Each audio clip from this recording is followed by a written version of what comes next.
Hi, ഞാൻ doctor പ്രിയ Q&B health കെയറിലെ homoeopathic ഫിസിഷ്യനാണ്. ഇന്ന് പലരെയും അലട്ടുന്ന പ്രശ്നങ്ങളിൽ പ്രധാനപ്പെട്ട ഒന്നാണ് ഫംഗസ് ഇൻഫെക്ഷൻസ് അല്ലെങ്കിൽ ഫംഗസ് രോഗാണുബാധകൾ. ഇന്ന് നമ്മുടെ ഇടയിൽ നോക്കുകയാണെങ്കിൽ പ്രായഭേദമന്യേ കുട്ടികളിലും മുതിർന്നവരിലും ഒക്കെ കാണാറുണ്ട്. കൂടുതലും വണ്ണം കൂടിയവരിലാണ് കാണുക. ശരീരത്തിന് ഏത് ഭാഗത്ത് വേണമെങ്കിലും ഫംഗസ് ഇൻഫെക്ഷൻ വരാം, പക്ഷെ പ്രധാനമായിട്ടും ബാധിക്കുന്നത് നമ്മുടെ മടക്കുകളിലൊക്കെയാണ്.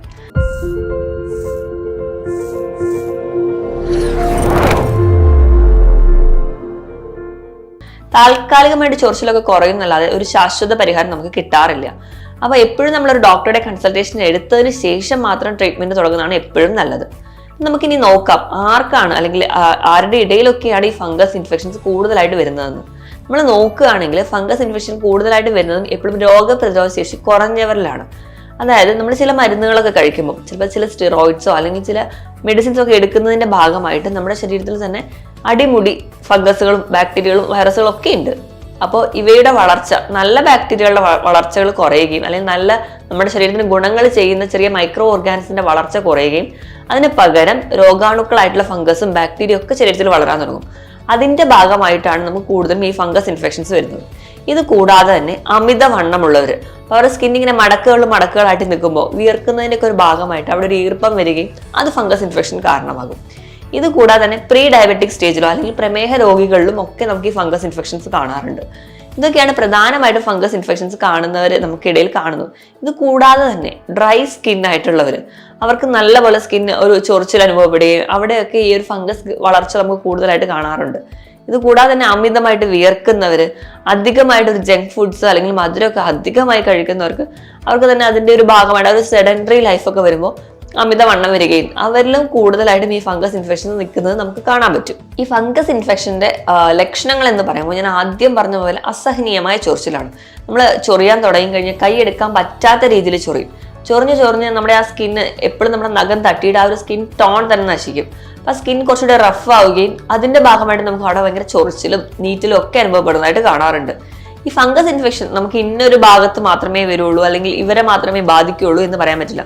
ഞാൻ നേരത്തെ പറഞ്ഞതുപോലെ നമ്മുടെ തല തൊട്ട് കാലിൽ നഖം വരെ എവിടെ വേണമെങ്കിലും ഫംഗസ് ഇൻഫെക്ഷൻസ് വരാം. നമ്മൾ തല എടുക്കുകയാണെങ്കിൽ നമ്മുടെ മുടിയിൽ ഒക്കെ താരനായിട്ട് വരുന്നത് സെബോറിക് ഡെർമറ്റൈറ്റിസ്, ഇത് ഒരു തരത്തിലുള്ള ഫംഗസ് ഇൻഫെക്ഷൻ ആണ്. നല്ലപോലെ ചൊറിച്ചിലും ഈ താരനൊക്കെ സ്കെയിൽസ് ആയിട്ട് പൊളിഞ്ഞു പോകുന്നത് കാണാം. ഇനി കുഞ്ഞു കുട്ടികളാണെങ്കിൽ നമുക്കറിയാം, അവർക്ക് ജനിച്ച് കുറച്ച് കഴിയുമ്പോൾ തന്നെ വായിൽ ഒരു വെള്ള പൂപ്പൽ പോലെയൊക്കെ കാണാറുണ്ട്. നമ്മളതിന് ഓറൽ ത്രഷ് എന്നാണ് പറയാം. ഇതും ഒരു കാൻഡിഡിയാസ് ഇൻഫെക്ഷൻസ് ആണ്. ഇതും ഒരു തരത്തിലുള്ള ഫംഗൽ ഇൻഫെക്ഷൻസ് ആണ്. ഇത് കൂടാതെ നമ്മുടെ കയ്യിലെ നഖത്തിൽ വരാറുണ്ട്. നഖത്തിന് നല്ല മഞ്ഞ കളറും ചിലപ്പോൾ അതിൽ നിന്ന് പഴുപ്പ് വരുന്നത് കാണാം, രക്തം വരുന്നത് കാണാം, കഠിനമായ വേദനയുടെ നിൽക്കുന്നത് കാണാം, നഖത്തിന്റെ ആ ഒരു ഷേപ്പ് തന്നെ നശിച്ചു പോകുന്നത് കാണാം. ഇതും ഒരു തരത്തിൽ ഫംഗസ് ഇൻഫെക്ഷൻ ആണ്. ഇത് കൂടാതെ തന്നെ നമ്മുടെ ഇടുക്കുകളിൽ, ഇപ്പൊ സ്ത്രീകളിലൊക്കെ എടുക്കുകയാണെങ്കിൽ ബ്രസ്റ്റിന് താഴെയായിട്ട് കൈകളുടെ മടക്കുകളിൽ ഇനി യോനി ഭാഗത്ത് ചൊറിച്ചിലായിട്ട് വരാറുണ്ട്. അതുപോലെ തന്നെ അവരിൽ തന്നെ ലൂക്കോറിയ അല്ലെങ്കിൽ അവിടെ ഒരു ഫംഗൽ ഇൻഫെക്ഷൻ ആയിട്ട് വരാം. നോർമലി അവരുടെ വജൈനയിൽ കാണുന്ന ഡിസ്ചാർജ് ആണ് അത്. ചിലപ്പോൾ ഫംഗസ് ഇൻഫെക്ഷൻസ് വന്നിട്ട് അവിടെയും അവർക്ക് ഇൻഫെക്റ്റഡ് ആയിട്ടുണ്ടാവുന്ന ഡിസ്ചാർജ് എന്ന് പറഞ്ഞിട്ടുണ്ടെങ്കിൽ കളർ ചേഞ്ചും അതുപോലെ തന്നെ ചൊറിച്ചിലൊക്കെ ആയിട്ട് നിൽക്കുന്നത് കാണാം. ഇത് കൂടാതെ തന്നെ നമ്മുടെ കൈകളുടെ മടക്കുകളിൽ, വിരലുകളുടെ ഇടയിൽ, ഇപ്പം മഴക്കാലത്തൊക്കെ നമ്മൾ പുറത്തൊക്കെ ഇറങ്ങുമ്പോൾ ആ ഒരു ഈർപ്പം നിൽക്കുക, അല്ലെങ്കിൽ ചെളിയിലൊക്കെ നമ്മൾ നടക്കുക അല്ലെങ്കിൽ ജോലി ചെയ്യുക, ഇങ്ങനെയൊക്കെ ചെയ്യുമ്പോൾ, അല്ലെങ്കിൽ നമ്മളിപ്പോൾ പശുവിനെയൊക്കെ വളർത്തുന്നവരാണെങ്കിൽ അതിന്റെ ഭാഗമായിട്ട് അതിന്റെ വേസ്റ്റ് മെറ്റീരിയലൊക്കെ കാലിൽ പറ്റുന്നതിന്റെ ഭാഗമായിട്ട് അവിടെ ഒരു ഈർപ്പം നിൽക്കുന്നത് കൊണ്ട് തന്നെ അവിടെയൊക്കെ ആ ഒരു മൈക്രോ ഓർഗാനിസം വളരുകയും അവിടെയൊക്കെ നമുക്ക് കാലിന്റെ ഇടയിൽ, വിരലുകളുടെ ഇടയിൽ ഒക്കെ വരുന്നത് നമുക്ക് ഫംഗൽ ഇൻഫെക്ഷൻസ് ആയിട്ടാണ് പെടുത്തുന്നത്. ഇവയെല്ലാം ഫംഗൽ ഇൻഫെക്ഷൻസ് തന്നെയാണ്. ഇത് കൂടാതെ തന്നെ നമ്മുടെ ശരീരം തന്നെ ചൊറിഞ്ഞ് തടിക്കുക അല്ലെങ്കിൽ പുഴുക്കടി പോലെ വരുന്നതും നമുക്ക് ഫംഗൽ ഇൻഫെക്ഷൻസ് ആയിട്ട് പറയാം. അതുപോലെ നമുക്ക് ചിലപ്പോൾ തല കുനിക്കുമ്പോൾ തലവേദന, അല്ലെങ്കിൽ തല അനക്കുമ്പോൾ വേദന, മൂക്കടപ്പ്, ചിലപ്പോൾ നമ്മൾ ശക്തിയായിട്ട് മൂക്ക് ചീറ്റുമ്പോൾ അതിൽ നിന്ന് കഫവും അതിനോടൊപ്പം തന്നെ ചെറിയ രക്തമയം വരിക, സൈനസൈറ്റിസ് എന്ന് പറയുന്ന വിഭാഗത്തിൽ പെടുന്ന രോഗങ്ങളാണ്. ഇവയിൽ സൈനസിലെ ഫംഗൽ ഇൻഫെക്ഷൻ വന്നിട്ടുണ്ടെങ്കിൽ നമുക്ക് ഇതുപോലെയുള്ള ലക്ഷണങ്ങൾ കാണിക്കാറുണ്ട്. ഇത് കൂടാതെ നമ്മുടെ തൊണ്ടയിൽ നമുക്ക് ഫംഗൽ ഇൻഫെക്ഷൻസ് വരാം. അപ്പൊ നമ്മുടെ വായിക്ക് തന്നെ ഒരു രുചി വ്യത്യാസം തരാം. നമുക്ക് ഭക്ഷണം കഴിക്കാൻ തന്നെ വേണ്ടാത്ത പോലെ തോന്നും. വായിലൊരു കയ്പ് പോലെയൊക്കെ ബുദ്ധിമുട്ടായിട്ട് കാണാം. ഇത് കൂടാതെ വയറിൽ വരാം. വയറിൽ ചെറിയ ചെറിയ അൾസേഴ്സ് ആയിട്ട് പ്രസന്റ് ചെയ്യാം. ഫംഗൽ ഇൻഫെക്ഷൻസ് അവിടെ വയറിൽ വരുന്നതായിട്ട് കാണാം. നമുക്കറിയാം നമ്മുടെ വയറിൽ ഒരു അസിഡിക് pH എപ്പോഴും മെയിൻറ്റെയിൻ ചെയ്യുന്നുണ്ട്. ചില നമ്മുടെ ഭക്ഷണ രീതികൾ കൊണ്ടോ അല്ലെങ്കിൽ ചില മെഡിസിൻസ് ഒക്കെ നമ്മൾ അധികമായിട്ട് എടുക്കുന്നത് കൊണ്ടോ നമ്മുടെ ശരീരത്തിന് ആവശ്യമായിട്ടുള്ള ബാക്ടീരിയകളൊക്കെ നശിക്കുകയും അതിന് പകരം രോഗാണുക്കളായിട്ടുള്ള ബാക്ടീരിയകളും ഫംഗസുകളും ഒക്കെ വളരുന്നതായിട്ട് കാണാം. ഇതിന്റെ ഭാഗമായിട്ട് വയറിൽ പുണ്ണുകളും അൾസേഴ്സ് ഒക്കെ ആയിട്ട് പ്രസന്റ് ചെയ്യാം. ഇവ നമുക്ക് വയറിൽ അൾസർ അല്ലെങ്കിൽ അസിഡിറ്റി അല്ലെങ്കിൽ ഗ്യാസ്ട്രിക് അൾസർ എന്നൊക്കെ പറഞ്ഞ് നമ്മൾ കാണാറുണ്ട്. ഇവയും ഒരു തരത്തിലുള്ള ഫംഗൽ ഇൻഫെക്ഷൻസ് ആയിട്ട് വരാറുണ്ട്. ഇവയൊക്കെയാണ് പല തരത്തിലുള്ള ഫംഗൽ ഇൻഫെക്ഷൻസ്. അതുപോലെ തന്നെ നമുക്ക് ഞാൻ നേരത്തെ പറഞ്ഞതുപോലെ എവിടെയാണോ ബാധിക്കുന്നത് അവരുടേതായ ലക്ഷണങ്ങളാണ് കാണിക്കുക. ഇപ്പോൾ വയറിലാണെങ്കിൽ അസിഡിറ്റി, പുളിച്ചത് കിട്ടൽ, ഏമ്പക്കം, ഗ്യാസിൻ്റെതായ ബുദ്ധിമുട്ടുകളായിട്ട് കാണിക്കും.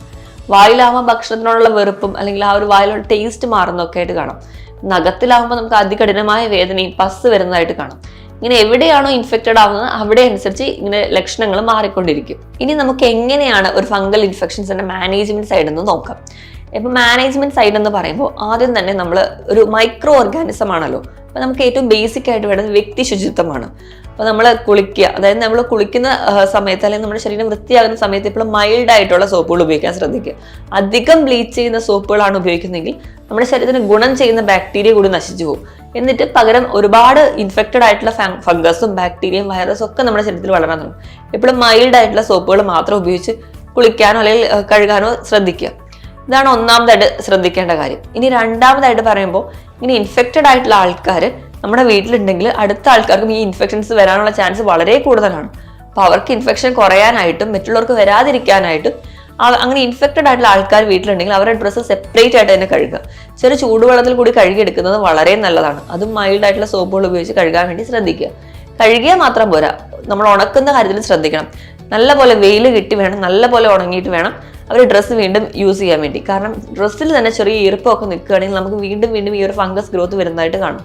നമ്മൾ ഫ്ലാറ്റിലോ അല്ലെങ്കിൽ ഒരു കണ്ടാമിനേഷൻ വരുന്നത് പ്രധാനമായിട്ടും ഒരുപാട് ആൾക്കാർ തിങ്ങി നിൽക്കുന്ന ഏരിയയിലായിരിക്കും. അപ്പോൾ അവരുടെ ഡ്രസ്സൊന്നും മര്യാദയ്ക്ക് കഴുകാനോ അല്ലെങ്കിൽ പ്രോപ്പറായിട്ട് ഉണങ്ങാനോ ഒന്നും പറ്റാത്തത് കൊണ്ടാണ് ചിലപ്പോൾ ഇൻഫെക്ഷൻസ് പെട്ടെന്ന് സ്പ്രെഡ് ചെയ്യുന്നത്. അപ്പോൾ അത് തടയാൻ വേണ്ടി പ്രോപ്പറായിട്ട് വാഷ് ചെയ്യും, പ്രോപ്പറായിട്ട് ഡ്രൈ ചെയ്യും, നമ്മൾ ഉറപ്പ് വരുത്തണം. അതിനോടൊപ്പം തന്നെ ഇപ്പം ഉണക്കം കറക്റ്റ് ആയിട്ടില്ലെങ്കിൽ തന്നെ നിങ്ങൾ അയൺ ചെയ്ത് ഉപയോഗിക്കുകയാണെങ്കിൽ ഒരു പരിധി വരെ നമുക്ക് ആ ഇൻഫെക്ഷനൊക്കെ കൺട്രോൾ ചെയ്യാൻ പറ്റും. ഇനിയിപ്പോൾ നിങ്ങൾ മെഡിസിൻസ് എടുക്കുന്ന കാര്യത്തിൽ നമ്മൾ മെഡിസിൻസ് എല്ലാവരും എടുക്കുമ്പോൾ നമ്മൾ ചെയ്യുന്നത് വെച്ച് കഴിഞ്ഞാൽ എക്സ്റ്റേണലി ഓയിൽമെന്റ്സ് ഒക്കെ എടുക്കും. അപ്പോൾ ഓയിൽമെന്റ്സ് എടുക്കുമ്പോൾ നമ്മൾ ആ ഫസ്റ്റ് കുറച്ച് ദിവസങ്ങൾ ഉപയോഗിക്കുമ്പോൾ തന്നെ നമുക്ക് ചൊറിച്ചിലൊക്കെ നല്ല പോലെ കുറയും. അപ്പോൾ നമ്മൾ എന്താകും, ആ ഓയിൽമെന്റ് തേക്കുന്ന പരിപാടി അങ്ങ് നിർത്തും. അപ്പം ഇതിന് ഒരു പ്രശ്നം എന്താണെന്ന് വെച്ചാൽ ചിലപ്പോൾ നമ്മൾ ആ ചൊറിച്ചിൽ നിന്ന് കഴിഞ്ഞാലും ചിലപ്പോൾ ഇവിടെ ഒരു 10% ഫംഗസ് ആ ഒരു ഏരിയയിൽ തന്നെ ഉണ്ടാവും. നമ്മൾ ഓയിൽമെന്റ് നിർത്തി കഴിയുമ്പോൾ ഈ ഫംഗസ് ഇരട്ടി സ്പീഡിൽ തന്നെ മൾട്ടിപ്ലൈ ചെയ്ത് വരുന്നത് കാണാം. ഇങ്ങനെ മൾട്ടിപ്ലൈ ചെയ്ത് വരുന്ന ഫംഗസ് നമ്മൾ ഈ പറഞ്ഞ ഓയിൽമെന്റ് അല്ലെങ്കിൽ നമ്മൾ മുൻപ് തേച്ചിട്ടുള്ള ഓയിൽമെന്റിനോട് റെസിസ്റ്റന്റ് ആയിരിക്കും. അപ്പം എക്സ്റ്റേണലി നമ്മൾ ചുമ്മാ ഒരു ഓയിൽമെന്റ് അല്ലെങ്കിൽ ഒരു വേദനയ്ക്കോ അല്ലെങ്കിൽ ചൊറിച്ചിലിനോ കുറയാൻ വേണ്ടി മാത്രം തേച്ചിട്ട് കാര്യം ഉണ്ടാവില്ല. ഇത് കംപ്ലീറ്റ് ആയിട്ട് തേക്കുക ആണെങ്കിൽ മാത്രമേ നമുക്ക് ഈ ഒരു കംപ്ലീറ്റ് ആയിട്ടുള്ള ക്യൂർ കിട്ടുള്ളൂ. അപ്പം കംപ്ലീറ്റ് ആയിട്ട് ആ ഒരു റാഷോ അല്ലെങ്കിൽ അവിടുത്തെ ഇറിറ്റേഷനൊക്കെ മാറുന്നവരെ കണ്ടിന്യൂസ് ആയിട്ട് ഓയിൽമെന്റ് തേച്ചാൽ മാത്രമേ ഒരു കംപ്ലീറ്റ് റിസൾട്ട് കിട്ടുള്ളൂ. ഇപ്പൊ ഹോമിയോപ്പതിക്കിലൊക്കെ ആണെങ്കിൽ ഇന്റേണലി കൂടി ചിലപ്പോൾ അവർക്ക് മെഡിസിൻസ് എടുക്കേണ്ടി വരും, അവരുടെ ഒരു കോൺസ്റ്റിറ്റ്യൂഷൻ നോക്കിയിട്ട്. അങ്ങനെ കൃത്യമായിട്ട് മെഡിസിൻസ് എടുക്കുകയാണെങ്കിൽ നമുക്ക് കംപ്ലീറ്റ് ആയിട്ട് മാറ്റാൻ പറ്റുന്ന ഒരു കണ്ടീഷനാണ്. പക്ഷെ ചിലർക്കൊക്കെ ആണെങ്കിൽ അമിതവണ്ണം ഒക്കെ ഉള്ളവർ അല്ലെങ്കിൽ അധികമായിട്ട് വിയർക്കുന്നവരാണെങ്കിൽ അവരുടെ ബോഡി വെയിറ്റ് ഒക്കെ ഒന്ന് റെഡ്യൂസ് ചെയ്താൽ തന്നെ മരുന്നുകളൊന്നും ഇല്ലാതെ തന്നെ നമുക്ക് ഫംഗൽ ഇൻഫെക്ഷൻസ് മാറ്റാൻ പറ്റും. പിന്നെ സ്കിന്നിപ്പോൾ ഡ്രൈ ആക്കി വെക്കാൻ വേണ്ടി നോക്കുക. അതായത് അമിതമായിട്ട് വിയർക്കുന്നവരാണെങ്കിൽ ആ വിയർപ്പൊക്കെ ഒന്ന് തുടച്ചു കൊടുക്കുക അല്ലെങ്കിൽ ഡ്രൈ ആക്കി വെക്കാൻ വേണ്ടി ശ്രമിക്കുകയാണെങ്കിൽ ഒരു പരിധി വരെ ഇൻഫെക്ഷൻസ് സ്പ്രെഡ് ചെയ്യുന്നത് നമുക്ക് തടയാൻ പറ്റും. ഈ മാനേജ്മെന്റിൽ ഈ ഒരു കാര്യം ശ്രദ്ധിക്കുന്നതിനോടൊപ്പം നമ്മുടെ ഫുഡ് ഹാബിറ്റും ചെറിയ മാറ്റങ്ങളൊക്കെ വരുത്തണം. നമ്മൾ ഒഴിവാക്കേണ്ട ഭക്ഷണങ്ങൾ എന്തൊക്കെയാണെന്ന് ആദ്യം നോക്കാം. ഏറ്റവും ആദ്യം മധുരമടങ്ങിയ ഭക്ഷണങ്ങൾ ഒഴിവാക്കുക. അധികം മധുരമുള്ള ഭക്ഷണങ്ങൾ, ഇപ്പം നമ്മൾ ഫ്രൂട്ട്സ് ആയാലും ജ്യൂസ് ആയാലും സ്വീറ്റ്സ് ആയാലും തേന്, ശർക്കര, കരിപ്പെട്ടി ഇവയൊക്കെ ഉപയോഗിക്കുകയാണെങ്കിലും നിങ്ങൾ ശ്രദ്ധിക്കേണ്ട ഒരു കാര്യം എന്ന് വെച്ചിട്ടുണ്ടെങ്കിൽ ഇവയൊക്കെ മധുരമാണ്. അതുകൊണ്ട് തന്നെ ഇത് അധികമായിട്ട് എടുക്കുകയാണെങ്കിൽ നമുക്ക് ഈ ഒരു ഫംഗൽ ഗ്രോത്ത് ഒക്കെ കൂടുതലായിട്ട് കാണാം. മാക്സിമം മധുരം അടങ്ങിയ ഭക്ഷണങ്ങൾ നിങ്ങൾ കുറയ്ക്കാൻ ശ്രദ്ധിക്കുക. ഈ മധുരം അടങ്ങിയ ഭക്ഷണങ്ങൾ നമുക്കറിയാം വെയിറ്റും കൂടും. അതുപോലെ തന്നെ ഈ ഫംഗസ് ഒക്കെ ഉണ്ടെങ്കിൽ അവർക്ക് ഇതൊരു ഭക്ഷണമായി മാറി അവർ പെട്ടെന്ന് മൾട്ടിപ്ലൈ ചെയ്യും. അതുപോലെ തന്നെ പാലിന്റെ ഉപയോഗം ഈ ഒരു ഫംഗസ് ഇൻഫെക്ഷൻസ് ഒക്കെ ഉണ്ടെങ്കിൽ കുറയ്ക്കാൻ വേണ്ടി ശ്രദ്ധിക്കുക. കാരണം പാലിൽ അടങ്ങിയിട്ടുള്ള ഗാലക്ടോസ് എന്ന് പറയുന്ന കണ്ടന്റ് നമുക്ക് ഫംഗസിന്റെ ഒരു ഭക്ഷണമായിട്ട് മാറുകയും അത് പെട്ടെന്ന് മൾട്ടിപ്ലൈ ചെയ്യാൻ കാരണമാകും. നിങ്ങൾ പാലിന്റെ ഉപയോഗം കുറയ്ക്കുക. പകരം നിങ്ങൾക്ക് തൈര്, നെയ്യ്, വെണ്ണ ഇവയൊക്കെ കഴിക്കാവുന്നതാണ്. കാരണം ഇവയൊക്കെ കഴിക്കുന്നത് നമ്മുടെ വയറിൽ നല്ല ബാക്ടീരിയയുടെ വളർച്ചയും അതുപോലെ തന്നെ നമ്മുടെ നല്ല ബാക്ടീരിയകളുടെ വളർച്ച നല്ലപോലെ ഉണ്ടെങ്കിൽ നമുക്ക് മറ്റ് ഇൻഫെക്റ്റഡ് ആയിട്ടുള്ള മൈക്രോ ഓർഗാനിസത്തിന്റെ വളർച്ച കുറയ്ക്കാൻ പറ്റും. അപ്പൊ അതുവഴി നമുക്ക് ഈ രോഗത്തിനൊക്കെ തടയാൻ പറ്റും. അതുപോലെ തന്നെ ഈ പ്രോസസ്ഡ് ആയിട്ടുള്ള ഭക്ഷണങ്ങൾ അതിൽ ഉൾപ്പെടുന്ന ഒന്നാണ് ചീസ് അല്ലെങ്കിൽ നമ്മുടെ മൈദ പോലെയുള്ള ഭക്ഷണങ്ങൾ, ആട്ട, റിഫൈൻഡ് ആയിട്ടുള്ള ഓയിൽ, ജങ്ക് ഫുഡ്സ് ഇവയൊക്കെ മാക്സിമം കുറയ്ക്കുക.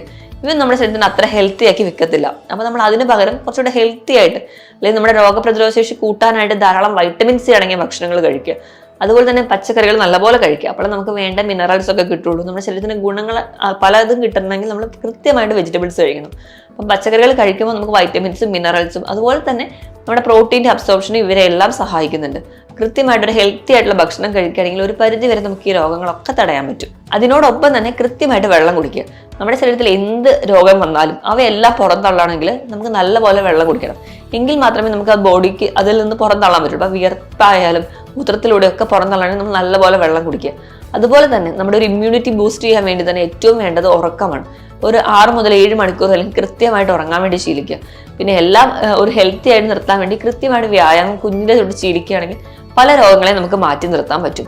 ഈ കാര്യങ്ങളൊക്കെ നിങ്ങൾ ശ്രദ്ധിക്കുകയാണെങ്കിൽ ഒരു പരിധി വരെ ഫംഗൽ ഇൻഫെക്ഷൻസും മറ്റു രോഗങ്ങളും നിങ്ങൾക്ക് തടയാൻ പറ്റും. മറ്റൊരു ഹെൽത്ത് ടോപ്പിക്കുമായിട്ട് വീണ്ടും കാണുന്നത് വരെ നന്ദി.